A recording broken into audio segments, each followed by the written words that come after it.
ИП деген негізі такси агрегаторларына арналмаған, барлық таксистерге арналған. Ал қазір Яндекстен бастап жатыр, ертең индрайверге де барады, басқа да агрегаторларға барады дегендей. Бірақ тек қана таксистер өзінің пайдасын көрсетіп толығымен әлеуметтік қамтамасыз ететін болса, ертең бізге ипотека деген бағдарламалар шығады. Бұл тек қана ипотека түрі бар. Қоғамда біз сұраныстың талап етуіне біз өзіміз мемлекетті мәжбүрлейміз сұраныс жасауға. Ертең мемлекет тарапынан такси жүргізушілеріне арналған ипотекалық бағдарлама бар, такси жүргізушіге, автонесие. такси жүргізушіге арналған, жеткізушілерге және құрылыс қызметінде айналысатын біздің экономикамызды қатты бір дамуына үлес қосып жатқан сала ғой бұның бәрі. Бұларға арналған жеке даже ипотекалық бағдарламалардың әкелуіне біз жетекші себептер жасауымыз мүмкін. Кейбір ағаларымыз үшін өзіңіз білесіз Демеке, жүргізуші куәлігі ол дипломмен бірдей. Таксист деген бұрын тек машинаның рөліне отырып алып қана клиентті жеткізу, автошкасын басу үшін жеткізу емес, уже қоғамның бір бөлшегі ретінде қарастыру осы жерде болып жатыр. Бұл да бір үлкен лепті тудырады. Дәл осы сәтке дейін көрген достарымыз болса, оған лайктар болатын болса, 10 000 теңге жібереміз Каспийна. Обязательно, міндетті түрде.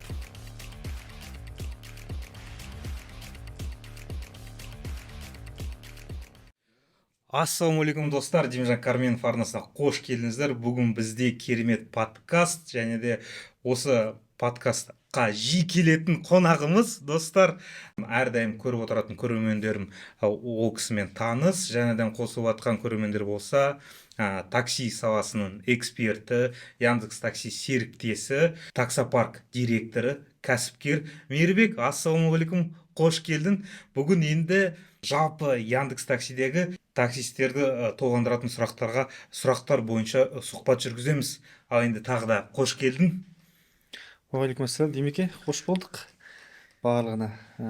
Тағы да бір енді қызықты сұхбат, қызықты барлық шамамыз келгенше көріп жатқан көрермендерге қызықты сұхбат, қызықты ақпараттар беруге тырысамыз. Пайдалы ақпарат. Пайдалы ақпарат ең бірінші. Пайдалы ақпарат ұсынуға тырысамыз. Себебі подкастқа шықпағалы біраз уақыт өтті, біраз ақпараттар жинап қалды дегенде. Алғашқы подкасттарымызда сіздің бір жүйелі түрде құралған бір жобаңыз болды. Такси жүргізушілеріне кредитпен, автокредитпен, несиемен қиналып қалған өзіміздің әріптестерімізге, жүргізушілерге көмегіңіз бердіңіз. Сол нәтижесі жайлы ақпарат берсеңіз сізден отчет ретінде сұрайын деп отырмын да. Сонымен ИП әлі күнге дейін адамдарды, жүргізушілерді, әріптестерімді толғандыратын сұрақ, ИП жайлы әлі не болады? Тіркелмегендер бар, тіркеліп қайтадан соды ИП-ні жабайын деп жүргендері бар. Жалпы енді ИП жайлы сөйлесейік бүгін. Таксопарк директоры болғанмен Яндексте қандай ақпарат болып жатыр екен? Жалпы өзіміздің боль дейді ғой орысша. Сізге айтам, енді Яндекстің официальный представительдерін шақыра алмайсың, онымен сөйлесе алмайсың. Поддержкаға жазсан да айтып бірнәрсе қылып жауап береді. Айтып, ең бары таксопарктарымыз бар, енді сіздерге қазір не десе андай выразить всю боль дейді ғой орысша. Высказаться деген сияқты. Сол енді қазіргі таңда мемлекет ары қарай мәжбүрлей ма ИП болыңыздар деп, ИП-сіз жұмыс істеуге бола ма Яндексте? Сол жайлы айтып жіберсеңіз. Біз қазір енді ИП деп жатырмыз ғой. ИП дегенде бұл арнайы салықтық режим, СНР деп жатырмыз ғой. ИП деген кезде барлық жүргізушілер қашып жатыр, оны өзімізді көріп жатырмыз. Бірақ енді өтуге мәжбүрлеп жатыр. Қазір оны Яндекс емес, бұл ең бірінші біздің мемлекетіміздің талабы, біздің салық заңнамасының талабы. Қаржы министрлігі мен Яндекс арқылы осыны қазір жүзеге асырып бастады ғой. Ең бірінші 2023-тен бастады ма? 2023-тің басынан бастады ма? Қай кезден бастады? 2024-тің 23-тің аяғы кезі. 23-тің аяғы әңгіме шықты, 24-тің қыркүйек айынан бастады. Қыркүйек айынан бастады. Қазір былай негізі ретке келіп қалған сияқты. Бізде мына қазір теневая экономика деген бар, көлеңкелі экономика. Бізде мемлекет қанша қаржы айналып жатқанын көрмей жатыр. Себебі біреу әйелінің кәсіппен қолдануы мүмкін, біреу досының кәсіппен қолдануы деген сияқты. Бұл жерден ешқандай ажырату мүмкін емес та. Қанша оборот болып жатқан. Сондықтан осыны жүйелеу үшін ең бірінші осы жүргізушілерден бастап ИП тәртібін енгізді. Енді бұл біздің табыс көзімізді растау болып саналады. Жаңағы енді ең бірінші бізде қазір көп сала бар негізі. Бұны қазір жүйелеп бастап жатыр, таксистерден бастады. Бұл енді қазір бәріміз ИП деп жатырмыз, жеке кәсіпкерлік деп жатырмыз. Бұл ертең самозанятыйға өтеді келесі жылдан бастап, оның арғы жылы. Ресейде сондай ғой, біз соған келе жатырмыз. Бұл дегеніміз енді 4% деп жатырмыз ғой, 1% зейнетақы қорына кетеді, 1% әлеуметтік төлем деген сияқты 4% деп жатырмыз ғой.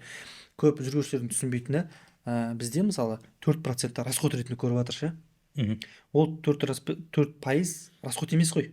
4% ол сіздің өзіңізге төленіп жатқан мемлекеттің алдындағы төлемдеріңіз, салығыңыз болсын.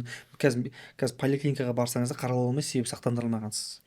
Бұл сіздің сақтандыруыңызды жабады. Бұл біздің таксистерге өте үлкен басымдылық береді негізінде ше. Әлеуметтік төлемдер сіз төлей отыра, болашақта бір жағдайға болған жағдайда сіз кез келген уақытта мемлекеттік жәрдемақы, мемлекеттік төлемдерге өтінім бере аласыз. Себебі сіз әлеуметтік төлемдерді төлеушісіз. Екінші, жаңағы медициналық сақтандыру төлеген болса, сіз сақтандырылғансыз дегенде, біз толықтан соцпакет, өзімізді әлеуметтік қорғау дегендей ғой. Бұның барлығы неге әкеледі? Қазір бұл жаңадан басталып жатқаннан кейін кішкене түсініспеушілік жағдайлар болып жатыр. Бұның бәрі біз ертең, мысалы Қазақстанда біз 300 мың таксистер бар деп айтамыз. Активны, және күн сайын Яндекстің жүйесіне жұмыс жасап жатқан 300 мың таксист бар. 300 мың таксист адам деген сөз, 300 мың ИП ашылатын болса, бұл деген мемлекеттің қаржысын қанша көбейтеді, қанша миллиардтарға қосады, құяды дегендей. Бұл әр адамның өзінің жеке мемлекетке құйған ақшасы болады, және өзінің болашағына құйған ақшасы болады. Бұл бір, енді қараңыз, 300 мың адам деген сөз, 300 мың адам деген үлкен масса ғой. ИП деген негізі такси агрегаторларына арналмаған, барлық таксистерге арналған.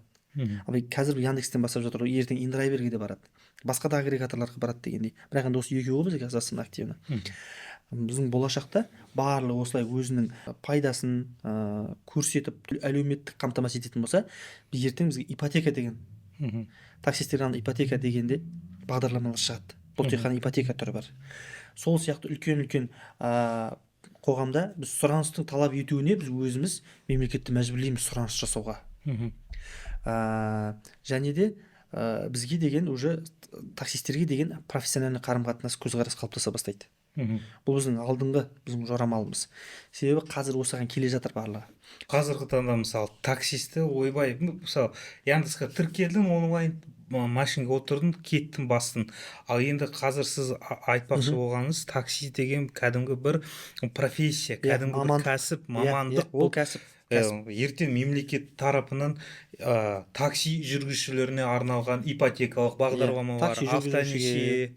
Такси жүргізушіге арналған, жеткізушілерге, және құрылыс қызметінде айналысатын біздің экономикамызды қатты бір дамуына үлес қосып жатқан сала ғой бұның бәрі. Бұларға арналған жеке даже ипотекалық бағдарламалардың әкелуіне біз жетекші себептер жасауымыз мүмкін. Бұл осындай әңгіме негізінде бар, осы шығып жатыр. Себебі бұл да, егер 300 мың таксист тұратын болса, 300 мың таксисттің мысалы 100 мыңында квартира бар десе, 200 мыңы пәтер жалдап тұратын болса, ол уже қоғамда сұранысты қалыптастырады. Сұраныс қалыптастырғаннан кейін ол міндетті түрде ұсыныс болады оған. Сондықтан бұл ертең біздің алдымыздағы жақын болашақтың мәселесі. Мысалы басқа шетелдерде мен де енді ақпарат жинап отырдым. Ой болды, бір Америкаға барып таксовать етіп көрейін деген, такси жүргізуші болып жұмыс істеп көрейінші деп көп ақпараттарды қазір енді зерттеп жатырмын. Ол енді қазір емес, бір болашақта бір көрейін деген бір жоспар еді. Ол жүзеге аса ма аспай ма, бірақ енді таныстым, ол жақта кәдімгідей көп құжаттар жинауың керек. Кәдімгідей бізде бір акиматқа жұмысқа орналасасыз ғой, сондай бір документтер жинайсыз ғой, сол сияқты ол жақта да документтер жинайсыз. Бұл кәсіп болып тұр, кәсіпкер болып тұр, кәсіпкер деймін ғой, маман болып тұр ғой. Такси жүргізушісі бір маман болып тұр, дәрігер, сантехник, электрик, соның қатарында тұрған бір мамандық. Біздің мемлекетте соған әкеліп жатыр деп сіз... Біз қазір уже бұрындары байқалмайтын едік қой. Қазір біз соғанда сондай бір буынға келіп қалдық. Сондай дәрежеге көтеріліп қалдық та. Себебі біздер уже таксистер дегенде де бір үлкен бір қауым қалыптасты.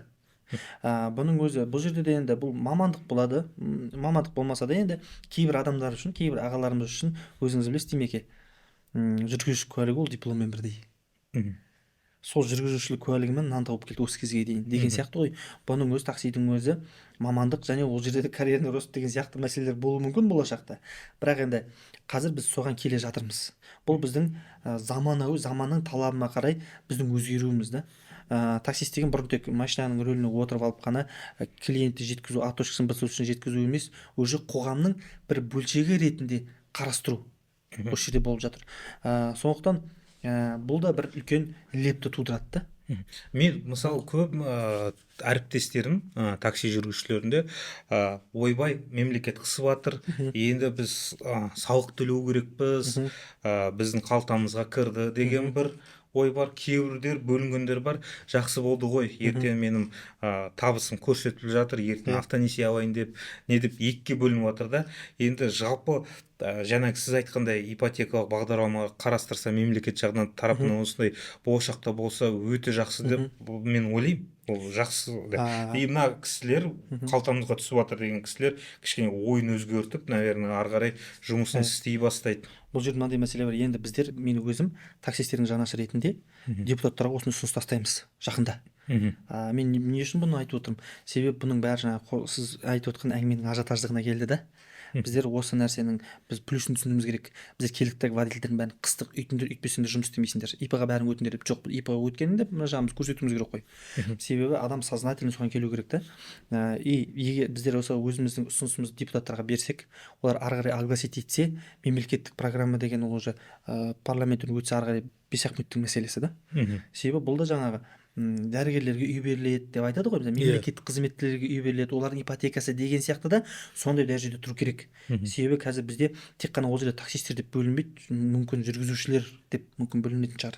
Себебі мына доставкада жүрген жігіттер бар, мысалы, қалай айтайын, әртүрлі агрегат бар, ешкім реклама жасағандай болмайын, әртүрлі саладағы доставщиктер бар бізде, тек қана таксиде Яндекс онлайн занятость дейді ғой, бұрын айтып жүргенде. Иә, ол онлайн болсын, ол офлайн болсын, главный ең бастысы адам өзінің сол қызметті жұмыс жасайтынын дәлелдей алса, яғни қоғамның бір бөлігі екенін дәлелдесе, неге ол кісі осы қатарға қосылмайды? Енді демек қазір мынандай нәрсе бар. Қазір біздер барлығымыз патырлатып переводпен қабылдап жатырмыз. Перевод, кәсіби перевод деген нәрсе қазір өте үлкен. Оған өте қатты щепетильно қарау керек. Қазір тексеріп бастап жатыр ғой бәрін. Білетін шығарсыз, таныстарыңызға да келіп жатыр ғой налоговый. Салық органдары, енді қараңыз. Салық органдары 23-ші жылда тексеріп жатыр қазір. Неге? Себебі 20, 21, 22 не болды ғой? Мораторий болды ғой. Мораторий болған кезде ол жерді қарамайды. Енді 23-тен бастап кімнің табысы заңсыз барлығын салық органдары тексеретін болады. Бұл үлкен ИП-ларға, компанияларға итак өзіне ала, бұл итак оларды өзіне өзі тексереді. Ертең бұл таксистерге де келеді. Себебі қазір периодты тарсылып қабылдап жатқан дүкендер болсын, мана ИП-лар бар, бірақ дүкендер ауданды қабылдап жатыр.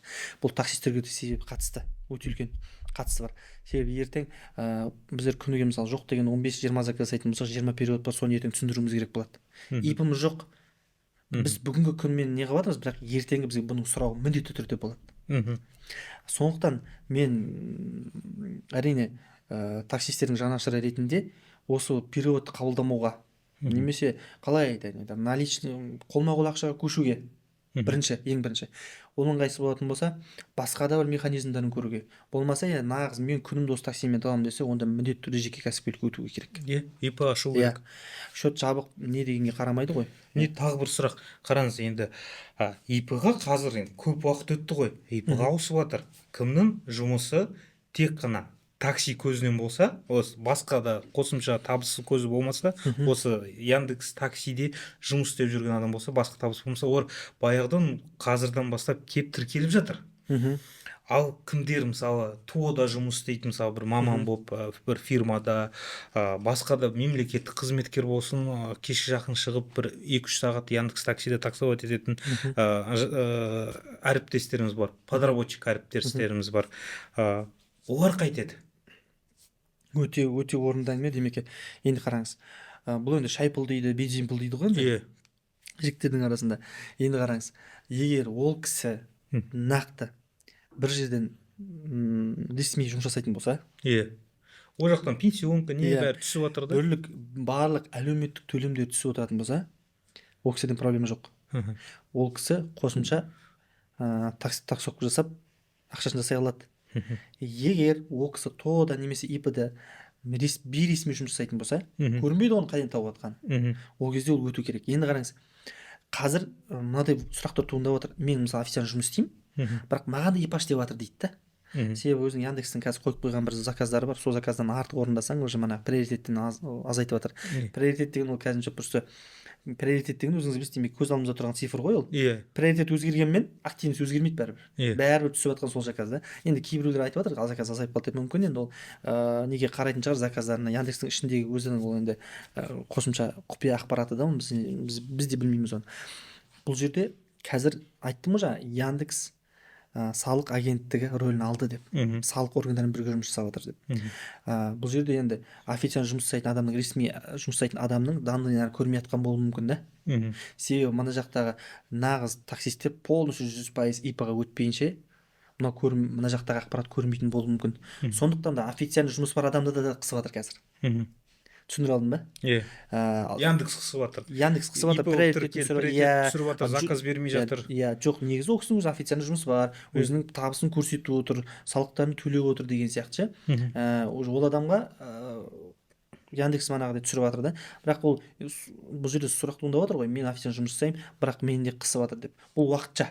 Бұның барлық ертең, бұның себебі қазір басында ИП-ға өтіңіздер деп ашылған кезде, демекі білетін шығарсыз, көп ажиотаж болып кетті, отчеттарын тапсыра алмады, тағы бір проблемаларым болды, айлесенс 2 күннің бірінде зависеть етіп жатты, тіркеле алмай жатты ше. Бұның барлығын біз келдік та тек ИП-ашыңдар дедік қой. Бұның алдында мемлекеттік органдардың тарапынан алдын ала дайындық жүргізілмегенін біз көріп отырмыз да. Себебі келді да бір күнде бірнеше мың адам заявка берген кезде сайт тұрып қалды. Даже электронный фактураның сайты SF-тің өзі 2 күннің бірінде қазір зависеть етіп жатады. Бірақ қазір кішкене реттеліп келе жатыр. Бұның барлығы толық картина реттелгеннен кейін уже негізгі жұмыс бар адамдарға да кезек келеді да. Ол кезде мүмкін өзіңіздің еңбек шартыңызды немесе өзіңіздің ИП-мен жұмыс жасайтын болсаңыз, бұл жерге қосымша окет қосасыз да, такси деген. Сонымен арқылы мүмкін дәлелдеу керек шығар. Оны кейін бізге айтады, салық органдары немесе Яндекс кейін айтады оны бізге. Қалай болады? Жоқ, мен білем, менде ИП бар. Мен ИП водитель болып тіркелдім. Менде окет бар, деятельность такси деген. Ол основной деп тұрды менде. Маған келеді жаңағы, мен қол қоям, кешіктірмей, сол 15-не дейін қол қойып тастау керек. Келеді, басам подписать дейді да, егов арқылы ашады да, мен түрімді нетеді, или код тересін, подписаться етіледі. Вообще ештеңке жоқ. Отчет, пенсионка не бәрі төленіп отыр, Каспийдан қараймын. Пенсионкам төленіп жатыр, жүріп жатыр бәрі. Сосын менің басқа да деятельностім бар ғой, жаңағы. Енді өтірік айтпаймын, енді блогермыз, жарнама жасаймыз. Сонымен көбі жарнама берушілер официально жүргізейікші дейді. Сонымен мен ИП аштым. Деятельность рекламных агентств деген окет аштым. Окет қоштыңыз ғой. И окет қостымда ол менде основной деп шықты. Неге профильға кірсем, я салықтан бизнеске. Ал такси деятельности второстепенный болып қалды. Енді мен түсінгенім бойынша қалай жүріп жатыр. Жүреді. Осы мне енді так маусым айында бірінші отчетымды тапсырым основной деятельность бойынша. Енді на такси мен жұмыс істеп келе жатырмын ғой, агрегаторымда көрсеткен табысымды маған как обычно келіп отырады, мен қол қойып отырамын, оған пенсионка бәрі төленеді. И менің ана түсіп жатқан счетыма ақшам, оборотымды оны да заңдастырамын да, оны екінші окетпен өзім төлеймін. Жартыжылықпен тапсырасыз, иә. Жартыжылықпен төлеймін, и тоже нені төле дейді, минималканы төлеу керек. Пенсионка не тоже. И ол да менде доход болып есептеледі. И сонда 5 деятельностьқа дейін жүргізуге болады екен ИП-да. Демеке, тоқтай тұрыңыз, бұл жерде бір вопрос бар. Сіз жаңа таксимен официально болды ғой, сізге төленіп жатыр ғой. Иә. Сізге ай сайын 21 мың теңгеден артық алмайды ғой. Иә. 21 мың теңге. Енді ғана 21 мың теңге толтырдыңыз ба? Иә. Екінші ИП-ға сіз салмау керексіз, екінші окетқа салмау керексіз. Жоқ, бірақ менде 21 мыңнан аспайды. Мен агрегаторымда ең максимальный 300 мың жаптым мен ИП аккаунтта. Сонда 5 мың теңге төленді. Мемлекеттік төлемдер. Онда төлеу керек болатын болар. Себебі 21, сіздің егер мемлекеттік төлемдеріңіз 21 мыңнан асып кететін болса, 21 мыңға толатын болса, онда келесі окетпен төлеудің қажет емес шығар деп ойлаймын мен. Бір ИП ғой ол. Бір ИП-дан неше окетпен жұмыс жасаңыз өзіңіз білесіз, сіз өзіңіз үшін осы ИП-дан минималкаңызды төлеп отырсыз, болды. Мейірбек, енді болашақта сондай бағдарлама болса, такси жүргізушілеріне ипотека берсе, автокредитование берсе, мемлекеттік бағдарлама бойынша жеңілдікпен өте жақсы деп ойлаймын. Енді барлықтарымыз енді достар, Яндекс Таксиде жұмыс істесеңіздер, Яндекс Такси сіздің негізгі табыс көзіңіз болса, ИП ашу дұрыс деп ойлаймын. Сондықтан да ИП ашыңыздар, жұмысыңызды заңдастырыңыздар. Не бары мемлекетке төлейтініңіз 4% сол 4%-ыңыз өзіңізге медстрахование, зейнетақы қорыңызға кетеді, жаңағы индивидуальный подоходный налог дейді, салығыңыз. Сондықтан да ИП ашқан дұрыс. Мейірбек, енді қандай статистика қазіргі таңда Қазақстанда қаншама Яндекс Таксиде жүргізушілер болды, оның қаншасы Яндекс ИП болып тіркелді, және қандай мемлекетке, қандай бюджетке қандай салық келді? Қазір бізге жүргізушілердің барлығын арнайы салықтық режимге өт, жеке кәсіпкерлік өт деп қыркүйектен басталды ғой. Қыркүйектен бастап енді менің қолымда қазір нақты ешқандай ақпарат жоқ, бірақ енді шамамен білеміз. Шамамен қазір 100 мыңдай водитель, жүргізуші жеке кәсіпкерлікке өтті. Бұл 100 мыңдай водитель өтетін болса, олар где-то 150 миллиардтай оборот айналдырды да. Бюджетке так 6 ай, шамамен 6 айдың ішінде 1,5 миллиардтай ақша құйылды. Жаңа 4%-бен 1,5 миллиардтай бюджетқа таксистердің тарапынан, осы арнайы салық режимдерімен жүрген таксистер арқылы бюджетке 1,5 миллиард теңгедей, шамамен 1,5 миллиард теңгедей ақша төленді. Бұл ресми ақпарат емес, шамамен ақпарат осындай, шамамен цифрлар негізі. Енді бюджетке ақша құйылып жатыр, таксистердің арқасында. Бұл жерде бюджетке ақша құйылып жатыр, бұл онан сайын дәлелдеп тұр. Онан сайын таксистер қысу керек екенін дәлелдеп жатыр да. Сондықтан бұл тоқтамайды, бұл ары қарай жалғасады бұл жұмыс. Бізде толықтай қоғамда, елімізде осыны толықтай заңдастырып, жүргізушілердің бәрін жеке кәсіпкерлікке арнайы салықтық режимге өткізгенше жалғасады бұл. Бірақ оған дейін қалай жалғасады, Яндекс қалай мәжбүрлейді, приоритетін түсіре ма, заказдарын шектей ма, немесе болмаса заказда уақытын шектей ма, ол әзірге болашақтың естіндегі мәселе. Бәрібір, бірақ осыған келе жатыр барлығы. Мейірбек, енді көп такси жүргізушілер қоғамда, такси жүргізушілер ғана емес, қоғамда жалпы таксиді қолданыста жүргендер, жолаушыларда, жалпы қоғамда мынандай не бар, тұжырым емес, ой пікірлері бар. Осы Яндекс шетелдік агрегатор, шетелдік компания, тауып атқан ақшасы бәрі шетелге кетіп жатыр деген. Ол енді қазір сол кісілерге жауап берейік. Яндекс Такси Қазақстанға кіргеннен бері Қазақстанның салық контрагенті, салық агенті деп айтсақ та болады. Ол өзінің табысынан салық төлеп отыр Қазақстан Республикасының бюджетіне. Енді барлық тапқан ақшасы шетелге кетіп жатқан жоқ. Енді содан ТО дейміз ғой, қазір фирма ашылған Яндекс компаниясының, содан обороттан өткен ақша одан салынып төленіп жатыр. Шетелге ештеңе кетіп жатқан жоқ, бәрі заңды түрде істелініп жатыр. Енді бізде бар ғой, сергекті ашқан өзіміздің қарапайым қазақтың жігіті, бағдарламаның алгоритм дейді ғой, соның бәрін құрастырып. Енді біз неге қазақстандық агрегатор аша алмаймыз? Бізде бар, бірақ неге ол дамымай жатыр? Бұл біздің демеке қазіргі қордаланбай жүрген қазіргі уақыттың бізге каждый 2-3 адам қоятын сұрақ. Енді барлығымыз үшін өте маңызды негізі. Сол уақытқа мүмкін келіп тұрған шығармыз қазір. Бізге Яндекс 2016-та келді ма?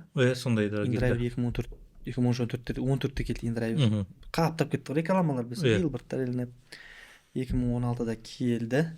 Бірақ мен өз басым Яндекстің мемлекетке қанша ақша төлейді, қаншалық доходын көрсетіп жатыр, мен білмейді екенмін. Бонусты да мысалы әртүрлі береді, мысалы әр қалаға әртүрлі береді, выборочный береді деген сияқты. Біздер енді білмейміз, бірақ енді жұмысын жасап жатыр. Осы Яндекстің арқасында бізде такси мәдениеті қалыптасты да. Неге олай? Себебі такси туралы біздің ой жүйеміз, такси туралы ой жүйеміз қазір Яндекспен өлшенеді. біз бір жаққа барамыз десек ойымызға ең бірінші келетін нәрсе ол Яндекс Такси. Яндекспен шақырамын, қандай комфортпен шақырамын, жеткізу бар, манағыдай настроением жақсы болса комфорт плюс заказ беріп жібереміз дегендей. Ақшамыз болса иә, ақшамыз болса, уақытымыз болса, иә. Енді қараңыз, біздің жүргізушілер болсын, қарапайым халық болсын, Яндексші ойлайды қазір. Яндекс бізді бір рельске салып қойды да. Ал енді біз қазір жаңа платформа болатын болса, оған кішкене үйрену деген мәселе бар ғой. Енді ол екінші мәселе, екінші даже үшінші мәселе болуы мүмкін. Сондықтан Яндекс, иә, шетелдікі, оны бәріміз білеміз. Шетелдің әлемнің 26 елінде бар, қателеспесем. Еуропада бар, Африкада бар. Жаңағы Ресейде Итагөзінен өзі ақ, бізде мысалы Өзбекстанда, Қырғызстанда Итагөз Яндекспен жүр қазірдің өзінде. Иә, дұрыс айтасыз, басқа Селект істеген балдар бар, басқалар істеген балдар. Ол жерде конкуренция жоқ қой. Ол жерде мысалы сіз бір 500 миллион теңге салсаңыз, мана приложениеңіз бар, неңіз бар, мемлекеттік контрактыңыз болатын болса, сіз істей бересіз, өзіңіздің ақшасын кейін шығарады ол. Ал бұл такси саласы, бұл голубой океан. Түбі жоқ, білмейсіз. Түбін қашанға дейін расход, қаншаға дейін шығын болатынын білмейсіз. Әрине біздерде қазір осы бойынша негізі жұмыс жасап жатырмыз. Оны мен жасырмаймын, шет жағасын айтайын. Даже мен Инстаграмда, мен барлық жерде айтып жүрмін. Біздер осыны қолға алуымыз керек. Бүгін болмасын, ертең болмасын, бізде отандық компания, отандық агрегатор болу керек. Бізде негізі бар ғой, апару. Иә, жоқ, иә, түсінемін, ол апару бар, тағы бір кішкене нелер бар деген сияқты. Бірақ бізде қазір Яндекс 90% заказдарды Яндекс жасайды Қазақстан бойынша. Бізде отандық компания 20, отандық агрегатор шыққанның өзінде 20-30%-ға дейін апару керек деп санаймын мен өз басым. Себебі оның өзі үлкен үлес. Мысалы бір кішкентай қаланың өзін алсақ, осы жерден мысалы қалай кішкентай қаламыз, мысалы Қостанай. Өскемен қаласын алайықшы. Өскеменде барлық апарумен жүреді. Жақсы, тамаша көрсеткіш. Мысалы бір қала, Өскеменде қанша, 300 мың адам бар ма? 300-400 мыңға жақындап қалды. Иә, ол енді қасындағы қаланың өзі бір 300 мың дейікші, 300-400 мың. Жоқ дегенде 50 мың заказ болады бір күнде ол қалада. Ал Астанада отында көп. Енді қараңыз, 50 мың заказды обработка жасау үшін Яндекс оны 45 мыңын жасайды да. Мысалы, Өскеменде айтқан жалпы орташа қала. Қалған 5 мыңын басқа агрегатор жасайды деген сияқты. Бір нәрсені есімізде ұстауымыз керек. Оны барлығы біледі негізі. Яғни таксисттер де біледі жақсы. InDriver Яндекске олар конкурент емес. InDriver тек қана оның жұмыс істеу спецификасы бөлек. Себебі сіз InDriver жұмыс жасауыңыз үшін кәдімгі InDriver ойлауыңыз керек та. Мен заказды қабылдаймын, аукцион жасауыңыз керек. Оған таксистердің уақыт жоқ. Өзімізде такси болған. Ал бізге Яндекстің беріп тұрған комфорты, бізге заказ тоқтамай келеді, ақша жаңағыдай сразу түседі, келеді, подъездің алдына дейін келеді да, мысалы. Бұл жерде көп басымдылықтар бар. Но үлкен сол сияқты жүргізушілерден де болсын, заказ беруші клиенттерден болсын, екі ортада үлкен мәселелер бар, проблемалар бар енді. Ол енді бөлек әңгіме, ұзақ әңгіме. Сондықтан да қазір болашақта осы отандық агрегаторға жұмыс жасауға кірісуіміз керек. Оған негізі өте үлкен қолдау керек. Бұл жерде біліп отырсыз өзіңіз, қаржылай қолдау өте қажет. Себебі қазір бізде Қазақстанда жаңадан агрегатор жасау үшін жоқ дегенде бір 3-5 миллиард теңгедей керек. Себебі рекламаңыз бар, қайтадан оның бәрін привлечениеңіз бар, водительдеріңіз бар. Себебі қазір новый агрегатор қойсаңыз, анау дидимен болды ғой жағдай. Дәл сондай болады да. Ал барлығының машиналары қазір кредитте балдардың.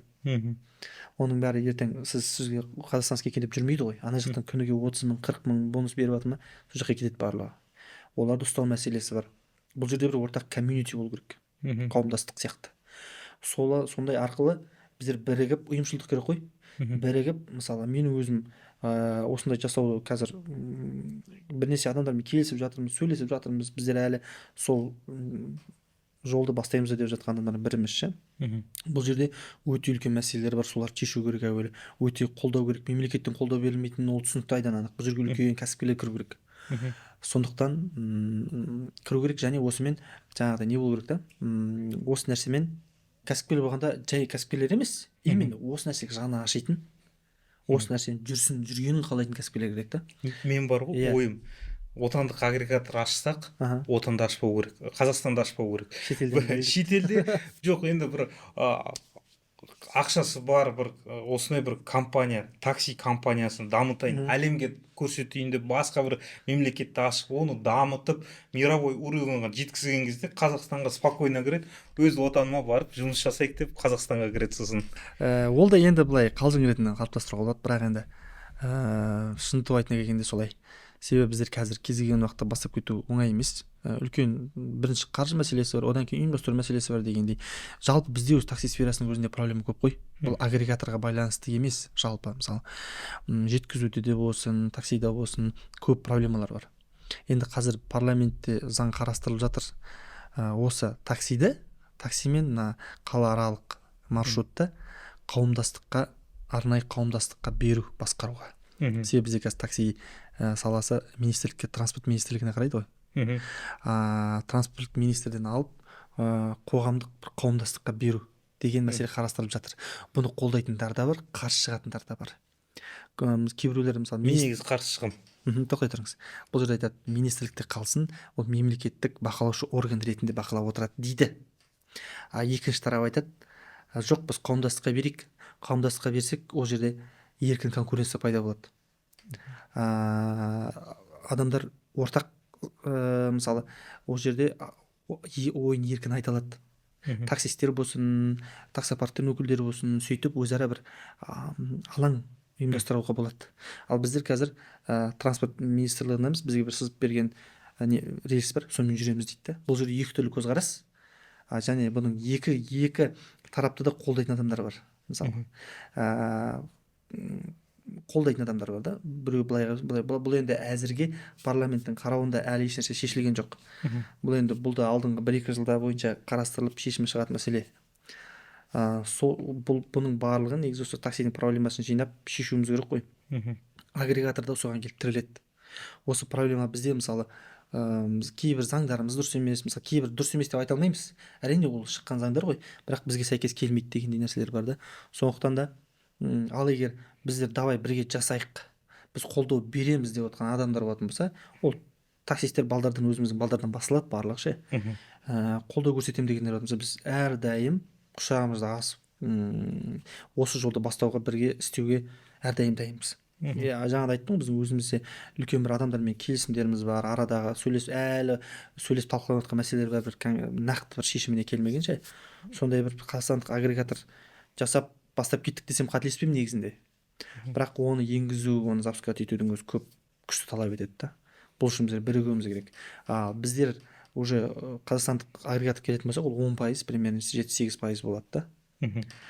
Бұл енді бізге көбіне жүргізушілердің несіне қарай жасалынады да, интересіне қарай. Себебі біздер күн сайын жұмыс сол жерде істеп жүрген адамдар біле ме, немесе офисте отқан адам ғана біле ме, проблеманы кім біледі? Таксистер біледі. Таксистер біледі. Таксистер осы нәрселерді өткеннен кейін олар поэтапно барлығын біледі да. Сондықтан солардың интересіне қарай құрып жасалынатын болады да бұл нәрсе. Қазіргі өзіміздің концепциямыз шамамен осындай. Ешнәрсе айтпай ақ қойын енді. Біздер басқа жайында әңгіме айтып отырмыз, бірақ қысқаша ақпарат осындай демек. Енді қазір InDriver Яндекске конкурент емес дедіңіз. Қаланың ішінде конкурент емес. Қаланың ішінде конкурент емес. Өйткені екеуінің жүйесі екі түрлі. Екі түрлі. Заказ беретін адамда уақыт жоқ, қазір заказ қарап отыратын. Бізге ыңғайлы андай. Бірдеңе істеп жүреміз де, так, мына жерден ана жерге барамын дейміз, телефонымызды қоя саламыз, болды. Қараймыз, машина келе жатыр, шыға береміз. Қазір ал енді уақыт көп адамдар ғой енді. Өзімізде сынаймыз арасында, InDriver заказ береміз, жоққа шығармыз. InDriver енді пайдасы бар деп ойлаймын енді. пайдасы бар, үлкен компания. Жоққа шығармаймыз ешқандай. Бразилияда өте қатты дамыған InDriver. Көп елдерде дамыған ол. Еуропада, қатты дамыған. Қазір біздің Нұрлан Қоянбаев амбассадор. Мен бір InDriver кіріп қылсам, Нұрлан Қоянбаевтың былай суреті тұрды. Өзі жарнама жасап жатыр. InDriver жарнамасы кетті. Жарнамаланып жатыр, значит, ақшасы бар, табыс тауып жатыр. Яндекстен енді басқа системасы, басқа жүйе басқалай болғанмен, ол нарықта әлі тұр деп айтуға болады. Нарықта өзінің орны бар әрине. Бірақ енді бұл да InDriver қазақстандық компания болды ғой, бізге көшіп келді ғой ол. Томский осында жүреді, осында тұрады дейді. Алматыда офистары бар индрайвердің. Ол қазір Қазақстан компаниясы болды ма? Солай болып тұр ғой енді әзірге, бірақ енді 100% емес қой. Иә. Онда учредительдер бар, нелері бар. Әрине, жалғыз өзі не емес. Бірақ мен ойлаймын, индрайверге Яндекске қаланың ішінде мысалы агрегатор жасау ешқандай проблема емес. Қазір бар ғой, Яндекс индрайверге конкуренция жасап отыр. Енді нақты межгородта өзінің орын тапқан индрайверге Яндекс конкуренция жасап отыр. Межгород шықты ғой. Яндексте межгород шықты. Мен істеп көрдім, Қарағандыға барып келіп жүрдім. Болашақта видео шығады. Арнаға тіркелмеген болсаңыздар тіркеліп қойыңыздар. Межгородта қандай әңгіме болып жатыр, Яндексте қандай бонустарын беріп жатыр, оның барлықтар келесі бір әдемі бір бейнеролигімді көрсететін боламын достар. Сонымен Маке мүмкін естімеген шығарсыз. Мен былай шет жағасын естідім, бірақ енді индрайвер Яндекстің жұмыс жасау жүйесі кетіп барады. Попутчикті басында тест ретінде басталды ғой. Иә. Кейін келді, қазір попутчик уже бүткіл таксистердің мойнымен өлді. Иә, мен айтамын, попутчикті ең бірінші, енді мен подкасттарын көргенмін осы Яндекстің бір YouTube каналы бар, сол подкастта жүргізеді өзінің. Басқа такси жайлы емес, енді бүкіл үлкен компания ғой Яндекс. Несі бар, сайты бар, несі бар, Алисасы бар, андай тамақ заказ беретін бар. Сол көп IT компания ғой ол. Сондай подкасттар жүргізеді. Сол кезде попутчикті бір рет Москвада көрген. Бір-екі рет болды. Процессе разработки дейді ғой. И кейін жалпы бүйтіп жүйеге қойған Қазақстаннан бастады ғой. Қазақстанға ең бірінші попутчикті бастады, кәдімгідей енгізді де, Қазақстанда бір жарты жыл Қазақстанда болды да, қалған мемлекеттерге қосты. Иә. Өйткені мен енді сол салада ютубта жүргізіп отырмын ғой. Мен сол попутчикті бізде Қазақстанда бірінші пайда болған, содан біліп отырмын да, сосын кейін Ресей блогерларынан қарап отырмын, попутчик орда енді шығып атты. Енді қараңыз, бұл енді межгородта солай болуы мүмкін. Қазақстанға бірінші енгізіп жатыр, Яндекс межгородты тексеріп жатыр Қазақстанда. Мүмкін, бірақ Яндекстің жаңа жұмыс жасау жүйесі анадай ғой, келеді, заказ келеді, алып кете бересіз. Межгородта қазір енді әлі адамдар көп білмейді, жаңа заказ беретін адамдар. Ол мынадайға келе жатыр ғой, ертең мысалы қазір межгород мысалы осы Астанадан Қарағандыға ма шығасыз, Қарағандыға дегенде алып кете беретін болады да. Мына жерден бір адам, ана жерден бір адам, ана жерден салонмен кете бересіз да. Индрайвер сияқты звондап алып отырмайсыз. Бұл уже ертең қазір бізге кішкене ценасы аз болуы мүмкін, бонус беріп жатқан мүмкін, привлекать етіп жүргізушілерді қызықтырып жатқан болуы мүмкін. Оның жұмысы солай болады да ертең. Енді қараңыз, сіз басыңызды қатырмайсыз, кете бересіз, Қарағандыға кетіп жатсыз. Кез келген адам үйінен отырып Қарағандыға заказ береді, алып кете бересіз да. Телефонға таңнан кешке дейін телміріп адам іздеп отырмайсыз. Бұл уже жаңағы сіз айтып отқан индрайвердің конкуренция жасап, индрайвердің жолын жабуға келе жатыр ғой. Бірақ енді егер осы концепция өз-өзін дәлелдеп ары қарай жарып кететін болса, онда Яндекс толық отырады бізде. Ал егер енді оны әлі түсіне алмай жатырмыз ғой, енді кеше бір аудиолар естідік, мысалы жігіттер жіберіп жатыр бір-біріне, бір қаладан бір қалаға қанша 3000 теңге ме шыққан деген сияқты. Оның бәрі соған тестировать етіп жатқан болуы мүмкін Яндекс. Себебі осы жерден орташа Қарағандыға бар 3000 теңге ғой, дұрыс па? Сондай нәрселер бар, иә. Соны может тестировать етіп жатқан болуы мүмкін. Бірақ енді ертең бұл ұстаным қаншалықты өзін дәлелдейді, қаншалықты өзін көрсетеді, ертең тағы да болашақта көреміз. Әзірге только жорамал жасап отырмыз да біздер. Енді мен жалпы жолаушылардың пікірлерін айтайын. Яндекс сунап жатыр межгородта. Мен Қарағандыға өтірік айтпасам бір 6 рейс жасап келдім туда-обратно Қарағандыға. Қаншадан берді сонда? Былайнан примерно ставкасы индрайверде 5000 теңге адам басына. Индрайверға заказ берсең 4000-ға біреу беруі мүмкін. Біреу индрайверде жай енді 4000 теңге бензин ақтабайын, 3000 теңге бензин ақтабайын деп индрайверден алып кетуі мүмкін. Жалпы осы жүйедегі таксистер 5000 теңге ставкасы. И адам берсе мен жаңызбын деп индрайверға. Ана таксист сол адамды ғана қалып кетпейді. Ол тағы 2 адам артқа іздейді 5000-нан. Ана адам қай уақытта шығатынын білмей тұрады. Ана адам толғанша, қашан толатынын, салон толғанша таксисте. Яндексте бұлай. Яндексте 5000 теңгеге заказ береді, сағат 11:00-ді қояды. 10:00, 12:00 или ертеңгі күнді қояды, таңғы 6-ға қояды. Сол уақытта Яндекс келді, сол жолаушыны алып кетеді. Онда салон толды ма, толмады ма, оны Яндекс өзі іздейді, табылса табылды, табылмаса кете береді ана жолаушы. Бонус береді ма? Жүргізушіге бонус береді. Қанша берді сізге? басқа жолаушы табылмаса, жаңағы попутчик, бір адаммен кетіп бара жатсаңыз, екі адамның ақшасын Яндекс төлеп беріп отыр.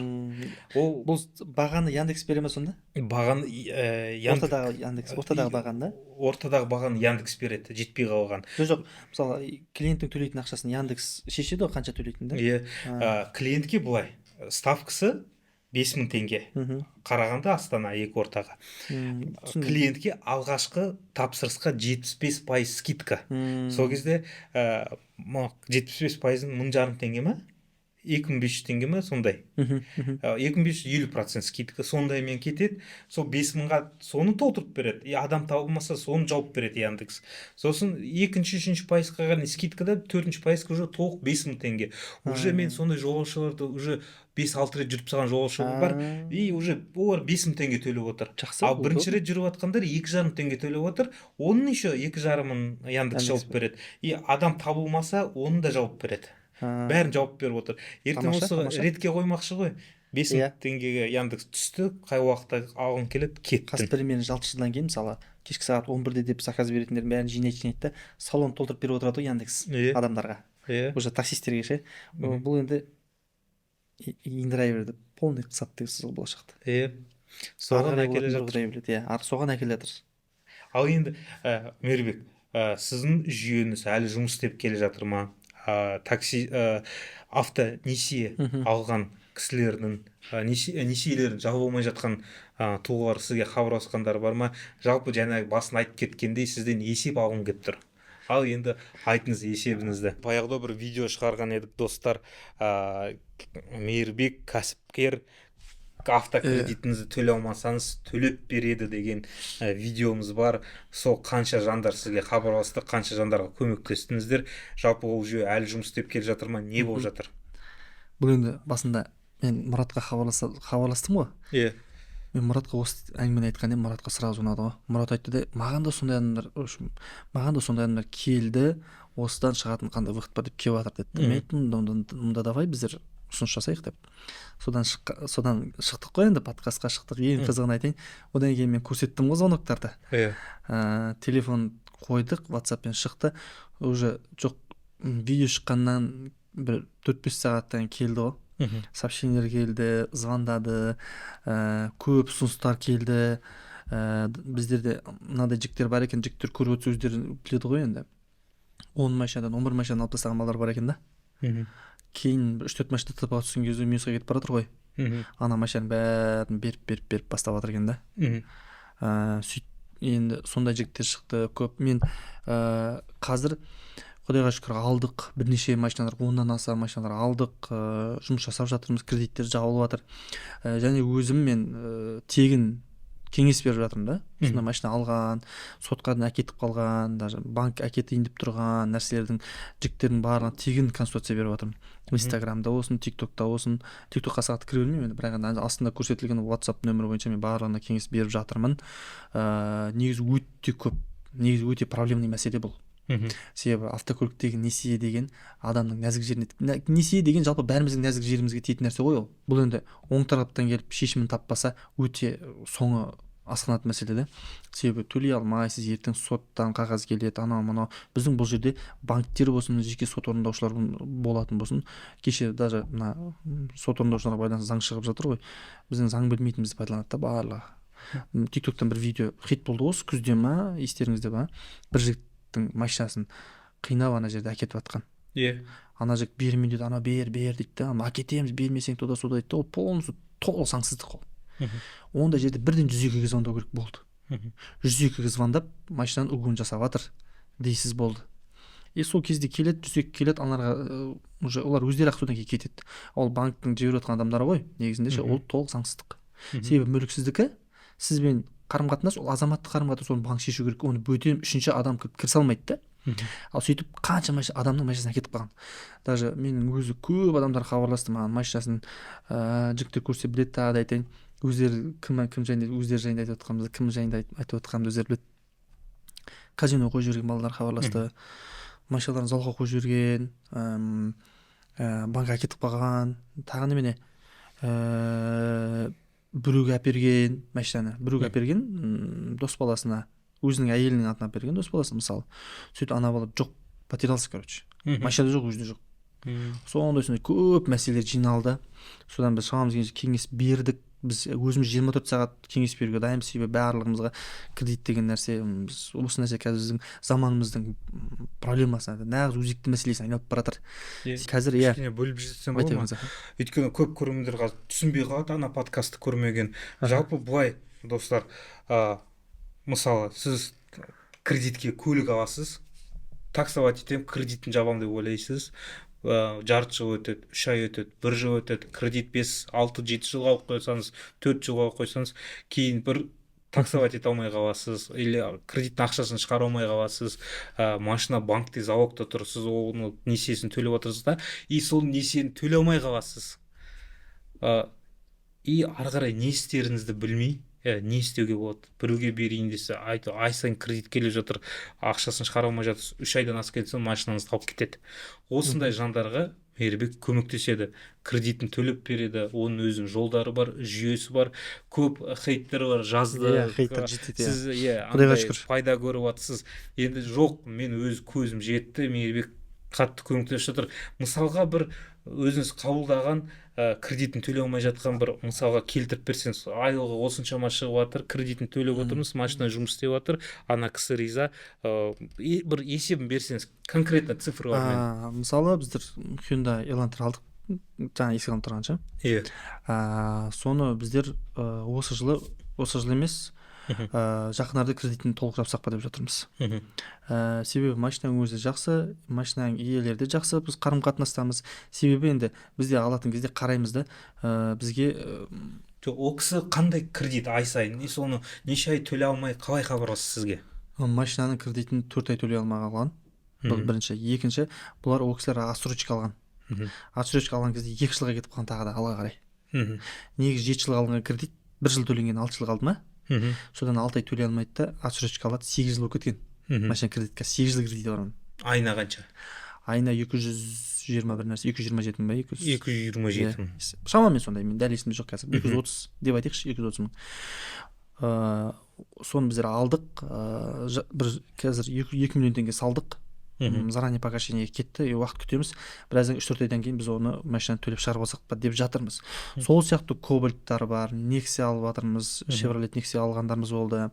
Осындай бір 17-15 машина біздер алдық қазір. Өздері келіп өткізіп жатқан адамдар да бар. Біздер барлығы бұл жерде мәміле ғой шешетін демеке. Общение, сөйлесеміз адамдармен, бойын қараймыз, қандай проблема болып жатыр дегендей. Себебі қазір одан кейін бұл подкасттен көп адамдар шықты, андай, мен машинамды арендаға берем, үстінен маған осындай төлеп тұр дегендей ше. Біздің бұл жобамыз, бұл тек қана кредиттен қиналып жатқан адамдарға арналған ғой.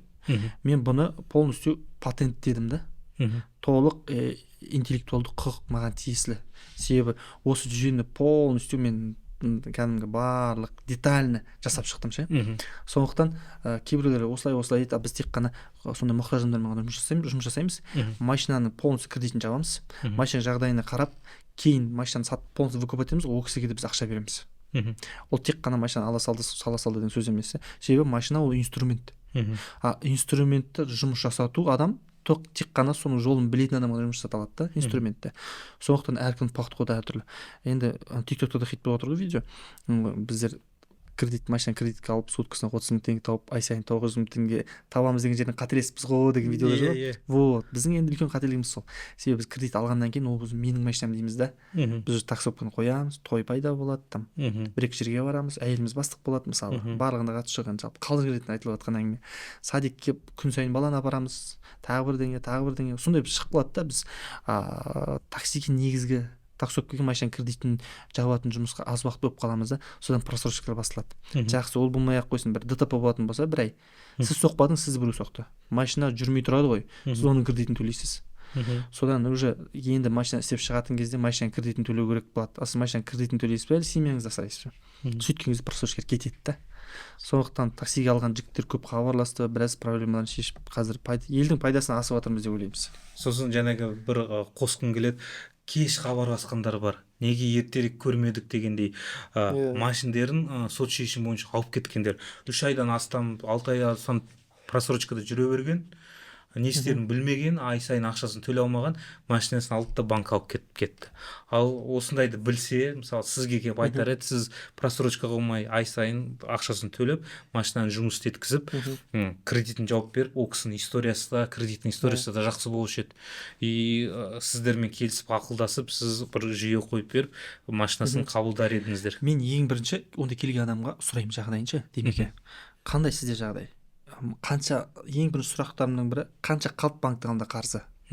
Егер машинаның бағасы алған қарызы ниже рынка болатын болса, мен сразу колесо қойып сат деп айтамын. Себебі ол кісіге қарыз болмаған жақсы атында. Ол кісіге өзінің машинасын колесо арқылы сатып жүрген жақсы да.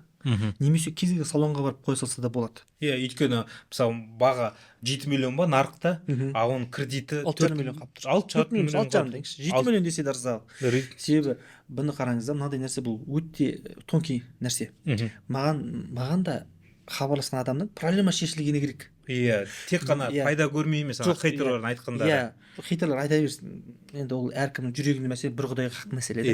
Маған хабарласқан адамның риза болып кеткені жақсы да. Мен ол кісінің ертең так 4 миллион қап тұр екен, өзім алып сатып жіберемін деген нәрсе дұрыс емес. Сіз кеңес бересіз.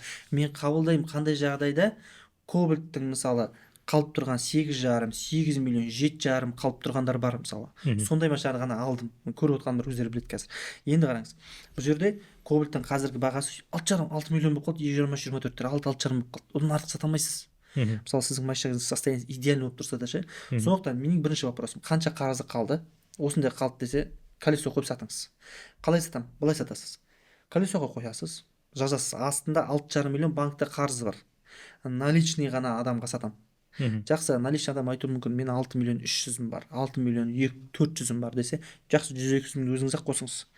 Барасыз, нотариусқа барасыз, жазасыз ана кісіден. Заранее алдын ала сатып алу қағазын жасайсыз да. Банкке барып, сіз наличныймен 6,5 миллионыңызды төлейсіз, залогтан шығарып аласыз, бірден адамның атына машина аударып бересіз. Бұл бір-ақ жол ше.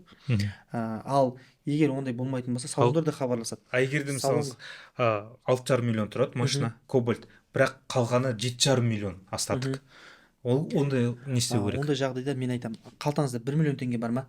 Бір жерден табыңыз, машина жаба салыңыз. Ең оңай жол қазір. Жоқ десе. Жоқ болмаған жағдайда ғана аламыз өз машинаны. Себебі ол кісі сіз машина алып арғы мысалы бірінші рет көріп отырған көрермендерге түсіндіріп кетсеңіз. Біз машинаны кредитін төлеу қиналып жатқан адамнан машинаны аламыз, машинаға жұмыс жасатамыз. Такси болсын, доставка болсын, басқа жұмыстар болсын, машинаға жұмыс жасатамыз, машинаға жұмыс жасатып өзінің кредитін өзін жапқызамыз. Және машинаны толық обслуживасын мойнымызға аламыз. Себебі бізде өзімізде запчасть магазиндер бар, СТО-ларымыз бар, мастер шеберлеріміз бар істейтін. Сондықтан біздің машинаның обслуживасын білішін ешқандай проблема болмайды. Яндекс паркіміз бар. Құдай қаласа ары қарай да проблема болмайды. Яндекс таксопаркіміз бар деген сияқты. Болмаса басқа бір қызмет ету жолына машинаны қолданамыз. Біз главный машинаны жұмыссыз қалдырмаймыз. Машина алынды ма, ол жұмыс жасап, өз-өзіне хотя бы кредитін жабу керек. Ал енді біз қазір бұрын мысалы 20-22 жылдар өте үлкен процентпен берілді. Қазір құдайға шүкір проценттер азайды ғой қазір. Вот көп адамдар қазір бармақтарын тістеп жатыр да. Бірақ енді амал жоқ, ананы төлеу керек. 2 жылда пайызын төлеп жүрген негізгі қарызын төлеп жатыр да. Сондай жолдары көп. Сондықтан біз ғана ұсынамыз, төлей алмай жатсыз ба, бізге келесіз, біз сізге консультацияны береміз. Ал егер сосын мынадай нәрсе бар, ескертетін мәселе. Нотариус арқылы машинаны жеке адамға сату деген нәрсе өте құпталмайтын мәселе. Себебі машинаның иесі сіз мысалы, сіз біреуге нотариус арқылы саттыңыз, там 500 мың 600 пермашалықтың алдыңыз, біреудің атына бердіңіз. Ол өзі черный списокта. Ертең бір Кадиллакты ма, 570-ті ма қатты соғат ол. Соғат, ана машина зақым келтіреді. Еще ол сіздің берген машинаңыз зақым келтіреді. Сосын келеді да, мен арғай төлей алмаймын, кілтін әкеліп лақтырып тастайды сізге. Бұл бірінші. Содан кейін не болады? Страховка 2 миллион 250 артық бермейді. Потолок, мысалы 570 соқты дейік. 570 қазір 70 қанша, 60 миллион теңге тұра ма, 70 миллион. 2 миллион 250 мың теңгесін страховка төледі. Ал оның ремонтына жоқ 4 миллион шықты дейсіз, 4 миллион теңге шықсын дейік. Үстіндегі ақшаны 570-ің хозяйыны, машина хозяйын сотқа береді да, азамат сотқа беріп, ана кісінің мойнына қарызды іледі. Жоқ деген бұл кісі 2 миллион теңге қарыз ана кісі үшін төлемекші да. Енді бұл жерде водитель айтады, мен болды, мен төлей алмаймын, машина керек емес деп бере салады. Бұл жерде 572 миллион қарыз болсын мысалы, сіз еще өзіңіздің машинаңыз жоқ дегенде 500 мың тегіс етуіңіз керексіз да. Бұл өте құпталмайтын. Берген адамға да мен бұрындары мысалы осы нәрсе бізде осының бәрін біздер басынан бастап шығарған біздер ғой 2023-тен бастап, бірақ соңы мынадай болып кететінін білген жоқпыз. Бәрі копировать етіп жатыр да, патырлатып жатыр, жеке адамға сатып жатыр. Ондай емес, ол нәрсемен жасалмайды. Біздер оны компанияға аламыз деп шығардық. Компанияға аламыз, компания гарант болып тұрады бұл жерде. Қандай жағдай болмасын, рисктің бәрін компания алады, біздер аламыз оны. Ал жеке адам ешқандай оған ертең гарантия бере алмайды. Қазір былай болып тұр, мен кредитқа Кобальт алдым, 6 айын төледім, арғай төлей алмай қалдым, айына 200 мың теңге кредиті бар. Сосын сіз емес, басқа бір көп адамдар бар ғой, тапсырам, мә брат, кредитін төлеу керек, все, саған қазір переначалка шығарып береміз, адамдарға береміз.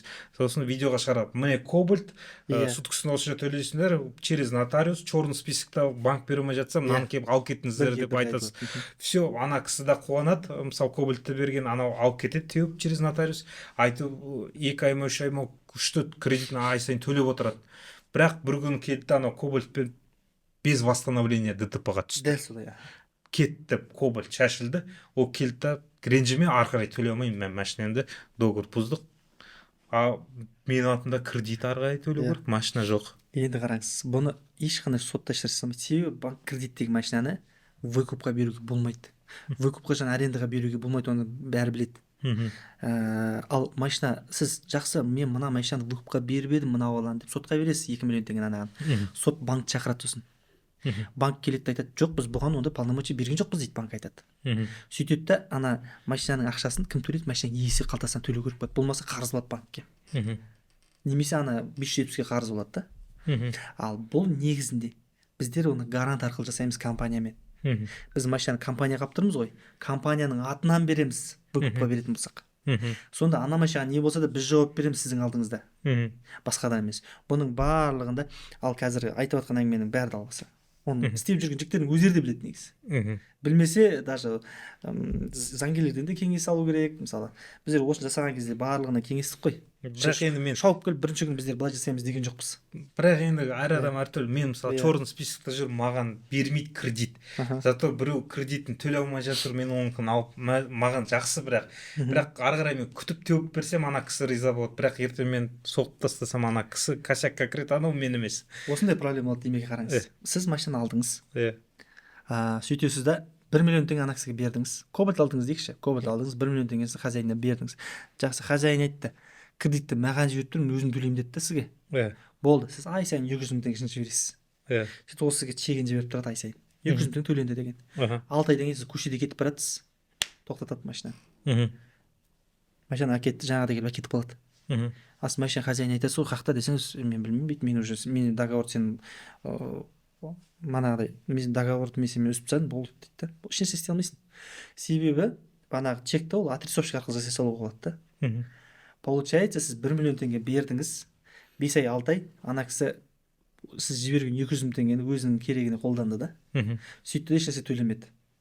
Машина қарсы шығып қалды да, төлемей қалды. Көп мәселелер шығып жатыр. Недобросовестный анау бар екен, мысалы, кредит төлей алмай жүрген адам сондай бар. Мысалы, өзінің кредитін төлемей жүрген біреудің адамның кредитін төлемейді ғой.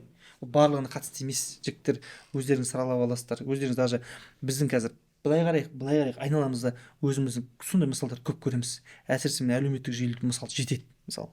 Ал біздер біз наоборот, біз керісінше осы проблемадан халық арылсын деп жүрген адамдармыз да. Осы проблеманы басында білмей кіріп кетті ме?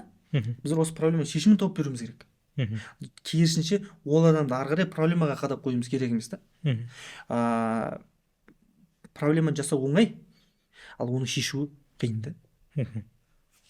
Осындай үлкен мәселелер бар. Сондықтан да достар, осы бейнероликтің астында біздің такси саласында эксперт, кәсіпкер Мейірбектің телефон номері тұрады. Хабарлассаңыздар болады. Қиналып кредитін төлей алмай жатсаңыздар, көлік алып қойсаңыздар, көмектеседі. Кеңес бере алады сізге. Сондықтан да керек номер, жазып алыңыздар. Ең бірінші кеңес береміз. Одан кейін сөйлесіп, уже ары қарай мүмкін көмегіңізді келесі қадамға жасаймыз.